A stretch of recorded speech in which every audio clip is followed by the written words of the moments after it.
수험생들의 이 가방을 혹시 들어본 적이 있으십니까? 아무래도 이제 자녀분들이 대학생 이상이신 분들, 그리고 현재 고3 수험생들의 부모님 계시죠? 이제 이런 분들은 적어도 이제 자녀들의 관심이 그래도 조금 있다면 가방을 한 번쯤 이렇게 들어보지 않으셨을까 생각이 듭니다. 아마 고3 수험생들의 가방을 들어보시고 많이 놀라셨을 거예요. 왜 놀랐을까요? 가벼워서요? 무거워서, 무거워서 놀라지 않습니까? 제가 작년에 이제 청유소년 사역을 했어요. 그래서 주일에 배운 우리 청소년 어떤 한 친구의 가방을 들어보고 제가 깜짝 놀랐습니다. 이 친구는 고3도 아니에요. 여러분, 고등학교 1학년입니다. 그런데 어찌나 무겁던지 제가 거짓말 조금 해서 전 가방 안에 이제 쇳덩이를 넣고 다닌 줄 알았어요. 그만큼 엄청 무거웠다는 거죠. 여러분, 저에게도 고3 수험생의 시간이 있었습니다. 바로 2000년도, 바로 그때가 이제 제가 고3이었는데요. 저희 아버지도 저에게 조금은 관심이 있으셨던 것 같아요. 그래서 제가 하루는 이제 학교에 가려고 가방 메고 나가는데 잠깐 이쪽 와보라고 그러더니 가방을 한번 이렇게 해보는 거예요. 그리고 나서 저희 아버지가 깜짝 놀라셨습니다. 이번에는 왜 놀라셨을까요? 제가 벌써 여러분들에게 그런 존재였습니까? 이거 굉장히 어려운 문제였는데 여러분 너무 쉽게 얘기를 하셔가지고, 그래 맞아요, 정답은 맞는데 굉장히 기분이 좋진 않습니다. 아무튼 여러분, 그래요, 가벼워서 놀랐습니다. 그래서 저희 아버지가 궁금하신 거예요. 도대체 어떻게 하면 고3 수험생의 가방이 이렇게 가벼울 수가 있는지 궁금하니까 제가 메고 있으니까 뒤에 지퍼를 열어보시더라고요. 그리고 안에 있는 내용물을 보시고 다시 한번 놀라셨습니다. 왜냐하면 제 가방 안에는, 그러니까 고3이에요 여러분, 중학생이 아니에요. 고3인데 제 가방 안에 실내화만 들어있었기 때문입니다. 여러분, 제가 그만큼 사실 제가 지금 우리 청소년들이나 우리 청년들에게는 정말 죄송하지만 여러분, 저는 그때 정말 그렇게 공부를 싫어했고 공부를 좋아하지 않았고 공부를 안 했던 사람입니다. 그러니까 당시에 저에게 꼴불견은 어떤 학생이냐, 저는 3시간만 자고 공부했어요, 이런 애들이에요. 왜냐하면 저는 수험생 때도 여러분 뭐 거의 8시간씩 잤으니까. 여러분, 금요기도회 때도 제가 얘기했잖아요. 저는 성경적인 수면 활동을 해서 밤 10시면 잤다고 얘기하지 않았습니까? 그러니까 저는 8시간씩 이렇게 자니까 막 이렇게 3시간씩 자고 막 이렇게 공부하는 사람 사실 이해할 수 없었어요. 저는 3시간을 자도 학교에 가서 수업 시간에 또 잡니다. 여러분, 계속 자는 거예요. 여러분, 요즘에는 에어컨이 있는지 모르겠어요. 그런데 저 학교 다닐 때까지만 해도 에어컨이 무슨 에어컨이 있습니까? 이 벽에 그냥 선풍기 2대, 그리고 안에 50명의 남학생들이 이렇게 앉아가지고 수업을 했으니까 여러분, 7월 초에는 얼마나 덥겠어요. 바람도 안 옵니다. 그런데도 여러분 자요. 땀 흘리면서 잡니다. 그만큼 제가 공부를 안 하고 잠자는 것을 많이 좋아했습니다. 제가 왜 이런 얘기를 하냐면, 여러분 물론 학생의 신분일 때는 여러분 공부해야 됩니까? 안 해야 됩니까? 공부를 해야 됩니다. 고3 수험생 때는 공부를 더 열심히 해야 됩니까? 안 해야 됩니까? 열심히 해야 돼요. 그러나 우리가 잠도 못 잘 만큼 너무 열심히 공부를 하거나, 그렇다고 반대로 저처럼 너무 잠만 자도 되겠어요? 그러면 안 된다라는 거죠. 한마디로 학생이 공부를 하든 잠을 자든 이 모든 것들은 균형을 이루는 삶을 살아야 한다라는 겁니다. 자, 여러분, 3시간만 잔다고 해서 꼭 좋은 학교를 갈까요? 그렇지 않습니다. 여러분, 6시간씩 자도 좋은 학교에 가는 사람들이 있어요. 그렇기 때문에 꼭 3시간만 자야 되는 건 아니라는 거죠. 그런데 그렇게 3시간만 자는 사람들이 있기 때문에 부모님들이 자기 자녀들에 대한 도전이 생기는 거예요. 그러니까, 야! 너 지금 다른 애들은 다 3시간만 자고 공부한다, 지금 너 그렇게 해가지고 대학 가겠냐고 이렇게 소리를 친다라는 거예요. 여러분, 이 중에도 그런 부모님이 계시는지 모르겠지만 여러분, 그 부모님들의 특징이 뭐예요? 본인들은 공부를 안 했어요. 안 했습니다. 잠잤던 분들이에요. 여러분, 하나님께서 왜 낮과 밤을 구분하셨을까요? 우리 사람은 잠을 자야 되고 또 쉼을 얻어야 하기 때문입니다. 그렇기 때문에 우리들은 너무나 한쪽으로 기울이는 삶을 사는 것보다 이 균형을 이루는 삶을 살아야 합니다. 그렇다면 하나님께서 우리 그리스도인들에게 요구하시는 이 균형을 이루는 삶은 무엇일까요? 바로 오늘 본문에 그 해답이 있습니다. 자, 오늘 본문은 산상설교의 일부분의 내용입니다. 자, 여러분, 산상설교가 무엇이죠? 바로 예수님께서 마태복음 4장에서 이 제자들을 부르시고 그 무리들과 함께 산에서 가르치셨습니다. 그리스도인의 신앙생활의 근본적인 원리와 이 도덕적 가르침을 교훈하시고 가르치셨는데, 바로 그것을 산상설교라고 말하죠. 바로 마태복음 5장에서 7장까지 그 내용이 기록되어 있습니다. 여러분, 사실 성경에는 그 책을 기록한 저자들이 있습니다.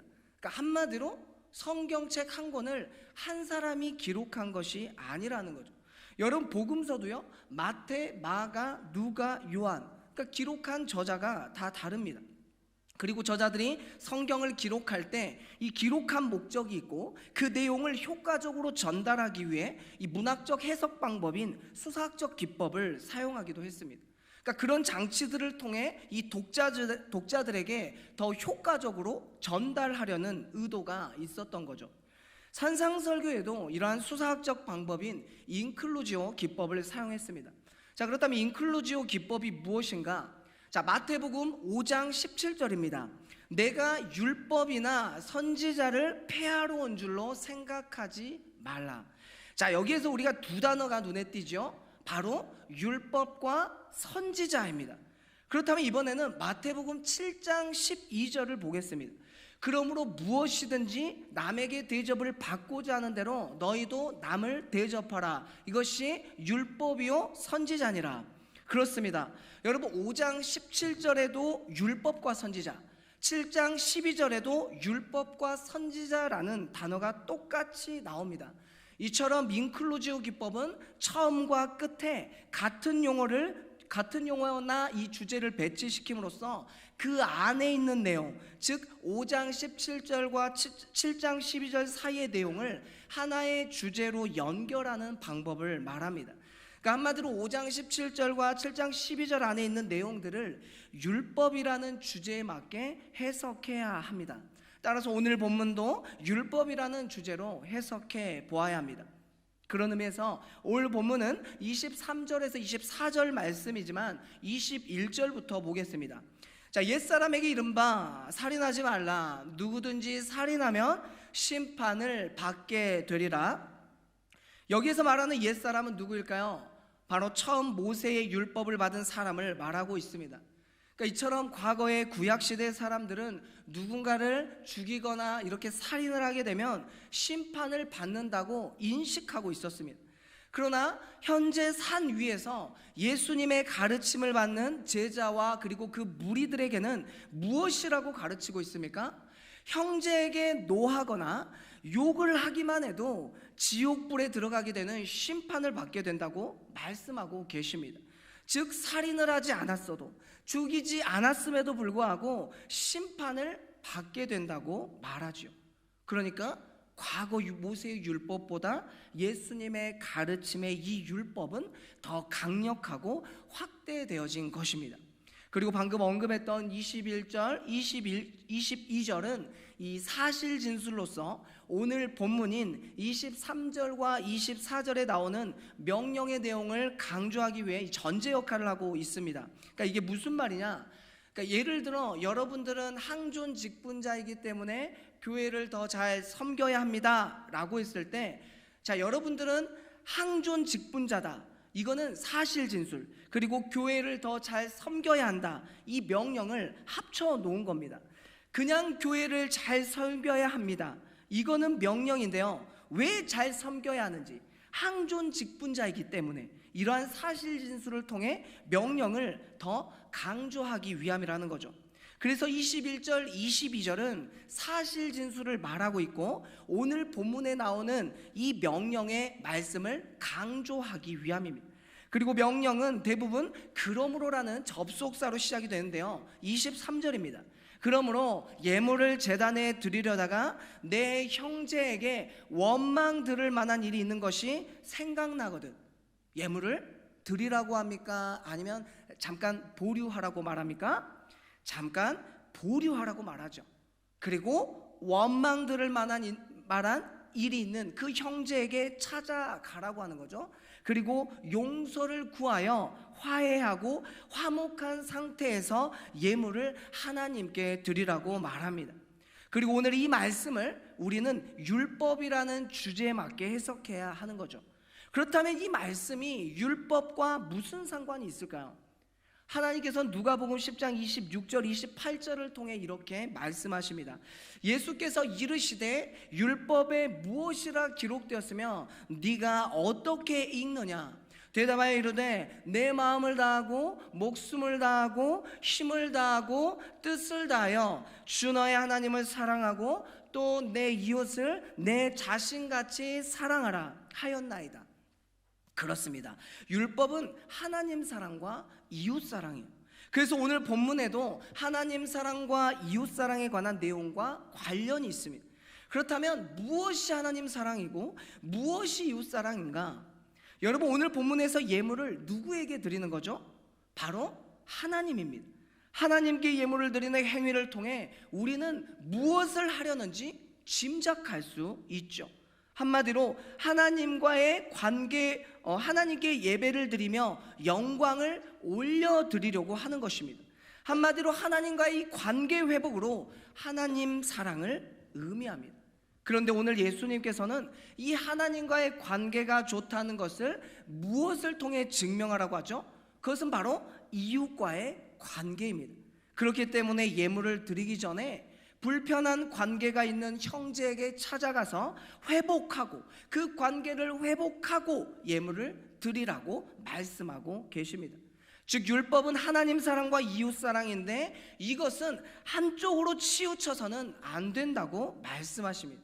하나님만 사랑하고 이웃을 사랑하지 않는다면 그것은 예수님이 말씀하시는 이 율법을 지킨 것이라 말할 수 없습니다.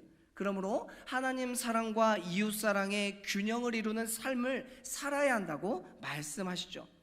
성경에도 하나님 사랑과 이웃 사랑의 균형을 잘 이루었던 우리 사람들을 볼 수 있습니다. 여러분, 그 사람은 누구일까요? 그 사람 바로 초대교회 성도들입니다.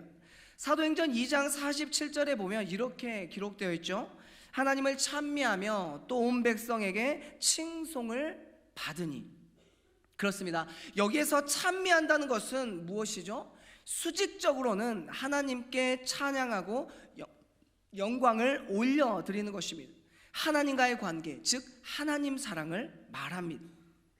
그리고 수평적으로는 백성에게 칭송을 받고 있습니다. 즉 이웃과의 관계에서 칭찬을 받는 것은 관계가 좋다는 것을 말하죠. 한마디로 초대교회 성도들은 하나님 사랑과 이웃 사랑의 균형을 이루는 삶을 살았습니다. 다들 아시다시피 초대교회 성도들은 성령 충만했죠. 그래서 날마다 성전에 모이기를 힘쓰며 하나님께 예배했습니다. 자신의 재물과 소유를 팔아 이웃과 나누었습니다. 하나님 사랑과 이웃 사랑의 균형을 이루는 삶을 살았습니다. 이것이 바로 오늘 예수님께서 말씀하시는 율법입니다. 그렇다면 하나님께서 오늘 본문 말씀을 통해 우리에게 교훈하시고자 하는 것이 무엇일까요? 그것은 바로 앞서 말씀드린 대로 하나님을 사랑한다는 것은 이웃과의 관계도 좋아야 한다는 말입니다. 하나님과의 관계는 좋은데 이웃과의 관계가 좋지 않다면 그것은 결과적으로 하나님과의 관계도 좋지 않습니다. 이웃과의 관계가 좋지 않은데 하나님과의 관계가 좋다고 생각하는 사람들, 그게 다 착각하고 있다는 뜻입니다. 그러므로 하나님과의 관계가 좋다는 것, 하나님을 사랑한다는 것은 이웃과의 관계로 증명해내야 합니다. 그런데 이제 여러분들은 또 이렇게 생각할 수 있죠. 나는 친한 친구들과 이렇게 사이가 굉장히 좋다, 관계가 너무 좋다. 자, 그러면 하나님과의 관계도 좋은 건가? 이렇게 생각할 수도 있습니다. 그런데 여러분, 오늘 말하는 이웃은 단지 나와 친한 사람과의 이 관계만을 말하지 않습니다. 그러니까 관계에 있어서 나와 우호적인 그런 사람으로만 단정 짓고 있지 않다는 거죠. 그런 의미에서 이 선한 사마리아인의 비유에서 이 강도 만난 자의 이웃은 누구였습니까? 그것은 바로 처음 만났지만 도움을 주었던 사마리아 사람이었습니다. 그러니까 우리도 마찬가지예요. 그러니까 처음 보았지만 우리를 스쳐 지나가는 이 모든 사람들이 이웃사랑의 관계의 대상이 되는 것입니다. 그러니까 예를 들면 이런 것이죠. 여러분들이 교회에서 예배를 너무 잘 드리는 거예요.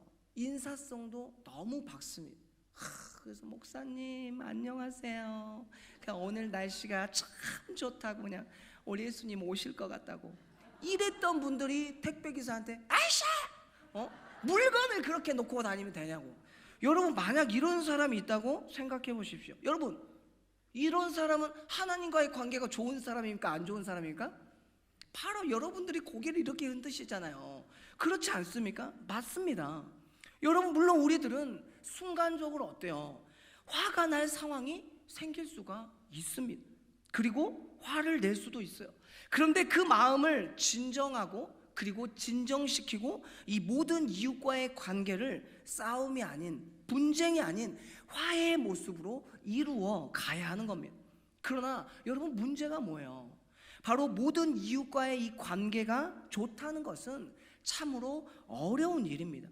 그러니까 내가 잘못을 해서 상대방에게 용서를 구할 때 여러분, 이게 선뜻 용기가 나지 않는 경우가 있어요. 그러니까 여러분, 자존심 상하고 또 그래서 막 마음이 열리지 않고, 그래서 내 마음이 허락되지 않고 이런 일들이 있다라는 겁니다. 그러니까 여러분도 한번 생각을 해보세요. 여러분들 기도를 하는 거예요. 하나님, 내가 저 어떤 누군가에게 또 마음을 불편해가지고 지금 관계가 좋지 않은데 가서 내가 용서를 좀 구하고 사과도 해야 되는데 자존심도 상하고 또 생각해보면 저 사람도 잘못이 있는 것 같기도 하고, 그래서 좀 이렇다. 이 상황 어떻게 해야 되냐. 여러분, 이렇게 기도하면 하나님께서 뭐라고 하겠어요? 그래, 네 잘못은 7이고 저 사람의 잘못은 3이고 네 과실이 더 크긴 하지만 저 사람도 잘못이 있으니까 그냥 용서하지 말아라, 그냥 그대로 해라, 이렇게 얘기를 하겠어요? 용기를 주시겠죠. 여러분, 용기를 내어 화해를 시도하고 좋은 관계로 발전하도록 여러분 그 마음을 주십니다. 이처럼 하나님과의 관계가 좋은 사람들은요, 결국에는 어떻습니까? 자신을 낮추고 결국에는 자존심도 내려놓고 다가가서 화해를 시도한다라는 거죠. 그런데 여러분, 이웃과의 관계에 어려움이 생긴다는 것은 이 상대방의 잘못으로 생겨나는 경우도 있다는 거예요. 그러니까 한마디로 내가 이제는 용서를 구하는 게 아니라 내가 용서를 해주어야 하는 이런 순간도 생겨난다라는 겁니다. 그런데 여기서 중요한 것은 용서를 해주어야 하는 이 상황도 어렵다는 거예요. 여러분, 용서해주기가 어디 쉽습니까? 물론 여러분, 쉬운 용서도 있어요.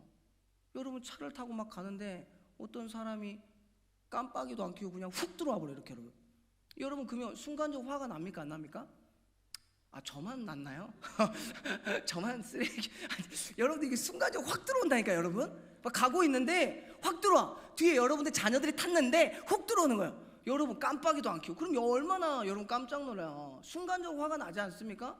그러면 진짜 순간적으로 화가 나가지고 앞질러 가가지고 급브레이크를 밟아가지고 보복 운전을 해야 되나, 아니면 창문을 열고 이렇게 유혹을 또 이렇게 해야 되나, 이렇게 고민하고 있을 때 앞에서 비상 깜빡이를 딱 켜주면 어떻게 돼요?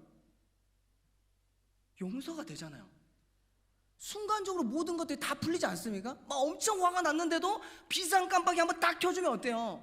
언제 그랬냐는 듯이 띠리리링, 화 다 풀림, 이렇게 여러분 굉장히 온유한 사람으로 바뀌잖아요. 그렇지 않아요? 이게 공감이 안 되는군요. 여러분, 차 있죠? 운전, 버스 타고 다니시면 모를 수 있는데 아무튼 그럴 수 있습니다. 그런데 여러분, 나의 어떤 이 재산에 피해를 주거나 나의 가족의 생명에 잃게 한 경우에는 여러분, 이거 용서가 되겠습니까? 그 사람과도 여러분 우리가 화해하기가 쉬울까요? 어렵습니다. 여러분, 이런 원수와 같은 사람과 용서하기도 그리고 화해하기는 쉽지 않습니다.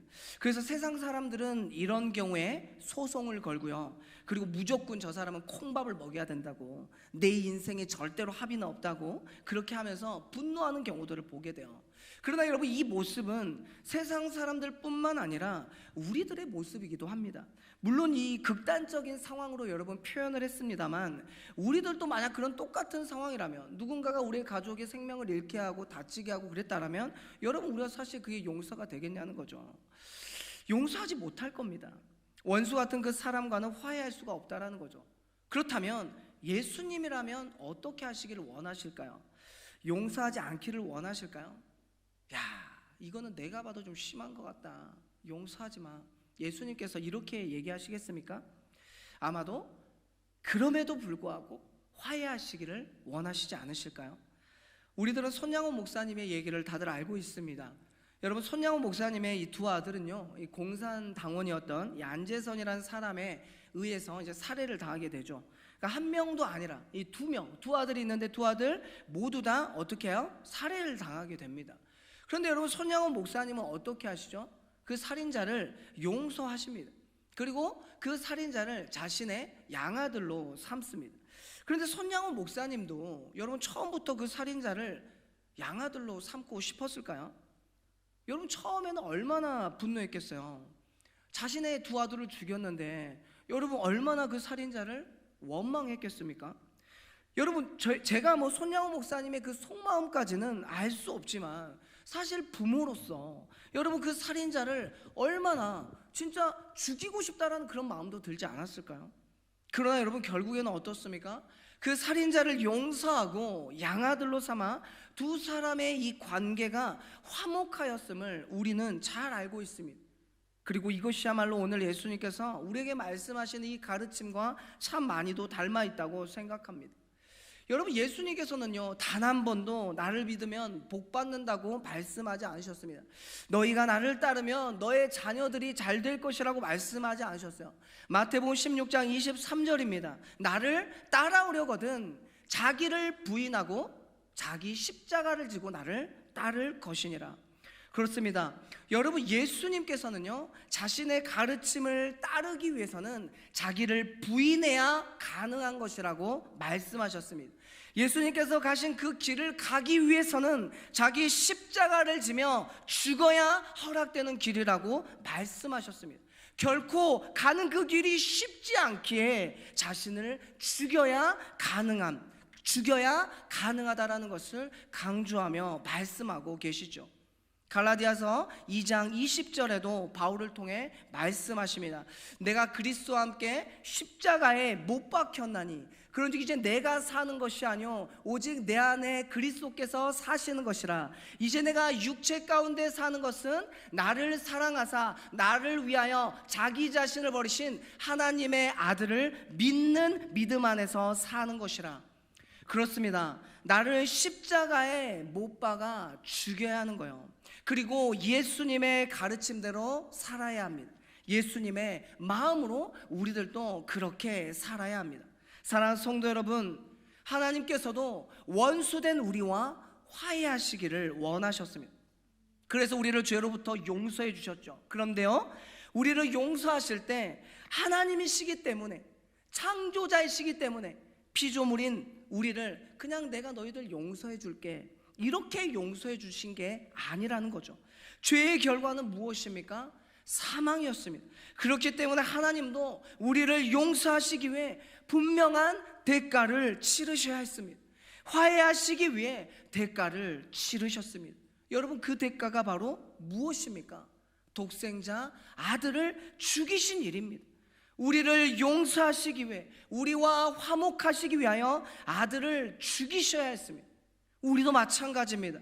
우리도 잘못한 사람을 용서할 때 그래 내가 너 그냥 용서해 줄게가 아니라 여러분, 우리도 대가를 치러야 하는 거예요. 그리고 그 대가가 바로 무엇입니까? 나 자신을 죽이는 일입니다. 나의 자존심을 죽이고 나의 감정을 죽이고 나의 자아를 죽여야 합니다. 그렇게 나 자신을 죽여야 용서를 구할 수 있는 용기를 얻게 됩니다. 자신을 죽여야 도저히 용서할 수 없는 그 상황에도 용서가 가능해지죠. 화해를 시도할 수 있습니다. 모든 이웃과의 관계에 화목할 수가 있습니다. 그리고 그런 삶을 살 때 우리들은 하나님 사랑과 이웃 사랑의 균형을 이루는 그러한 삶을 살 수가 있습니다. 이웃과의 관계를 통해 하나님과의 좋은 관계를 증명해낼 수 있습니다. 물론 여러분, 이런 모습이 세상 사람들이 볼 때에는 미련하게 보입니다. 어떻게 그런 원수 같은 사람을 용서할 수 있냐고. 합의도 보지 말라고 옆에서 이렇게 훈수를 둘 수도 있습니다. 그러나 하나님께서는 고린도전서 1장 18절을 통해 우리에게 이렇게 말씀하시죠. 십자가의 도가 멸망하는 자들에게는 미련한 것이요 구원을 받는 우리에게는 하나님의 능력이라. 그렇습니다. 예수님의 가르침은 세상 사람들에게 미련하게 보이는 거죠. 예수님의 가신 그 길을 따르면 사망의 길을 가는 세상 사람들에게는 이해가 되지 않는 길입니다. 그러나 생명의 길로 가는 우리들에게는 그것이 바로 하나님의 능력이 되는 거죠. 손양원 목사님이 살인자에게 손을 내밀었을 때 세상 사람들에게는 그 행동이 미련하게 보였을 겁니다. 양아들로 삼는다고 했을 때 그 행동을 전혀 이해하지 못하고 미쳤다고 생각할 수 있습니다. 만약 손양원 목사님이 그 살인자를 용서하지 않았다면 안재선이란 그 사람은 평생 살인자로 살아야 했습니다. 그리고 사형에 처해 죽었을 것입니다. 그것이 그 사람의 끝이요 마지막 모습이었다라는 거죠. 그러나 용서하고 화해했더니 그 살인자 안재선의 아들이 결국에는 목사님이 되셨습니다. 바로 안경선 목사님이시죠. 이것이 바로 하나님의 능력입니다. 사람을 죽인 살인자를 통해 생명을 살리는 목사로 세워지는 것, 이것이 바로 하나님의 능력입니다. 사랑하는 성도 여러분, 이처럼 구원의 문을 향해 전진하는 우리들은 하나님의 능력으로 살아야 합니다. 그러나 때로는 예수님의 가르침이 우리에게 부담이 되기도 하죠. 그래서 용서하기 힘든 이웃과 화목을 이루어야 한다는 이 말씀이 우리에게는 부담이 되는 것입니다. 이처럼 모든 이웃과의 관계 너무 어렵습니다. 그러나 어려운 것이지 할 수 없는 건 아닙니다. 그러니 우리는 시도해야 합니다. 손양원 목사님도 그분 자체가 원래 대단해서 그 살인자를 용서한 게 아닙니다. 그분도 우리와 똑같은 사람이에요. 그러나 손양원 목사님은 우리보다 예수님의 가르침을 더 이해한 것뿐입니다. 예수님을 따르려고 노력한 것뿐입니다. 그러니 우리들은 못한다고, 그건 말도 안 되는 일이라고 부정하기보다 이웃과의 관계 회복을 위해 우리 또한 노력하며 살아야 합니다. 우리들도 예수님의 가르침을 더 이해하고 따르려고 애를 쓰며 살아야 합니다. 그리고 그 가르침이 바로 5장 17절에 말씀하시는 율법을 폐하지 않으시고 완전케 하시는 예수님의 진정한 가르침입니다. 사랑하는 성도 여러분, 여러분들이 이웃과의 관계가 좋으십니까? 부부와의 관계, 자녀와의 관계는요? 셀리더와 세론들의 관계는 어떠십니까? 혹시라도 원망 들을 만한 일이 있는 것이 지금 생각나십니까? 그렇다면 오늘 예배가 끝남과 동시에 용기를 내십시오. 그리고 용서를 구하십시오. 반대로 용서해 주기 힘들 만큼 상처가 깊습니까? 자신을 죽이십시오. 그리고 독생자 아들을 죽이시고 나를 용서하신 하나님을 생각하여 그 사람의 잘못도 조건 없이 용서해 주십시오. 그리고 화해하십시오. 그래서 하나님과의 관계가 좋다는 것을 증명하십시오. 하나님 사랑과 이웃 사랑의 균형을 이루는 삶을 통해 여러분들의 가정 공동체, 직장 공동체, 교회 공동체가 화해를 이루어가는 바로 우리 광진교회 성도들이 되시기를 주님의 이름으로 간절히 소망합니다. 우리 시간 다 같이 찬양하고 우리가 오늘 말씀, 우리에게 주신 말씀을 가지고 기도의 자리로 나아가기를 원합니다.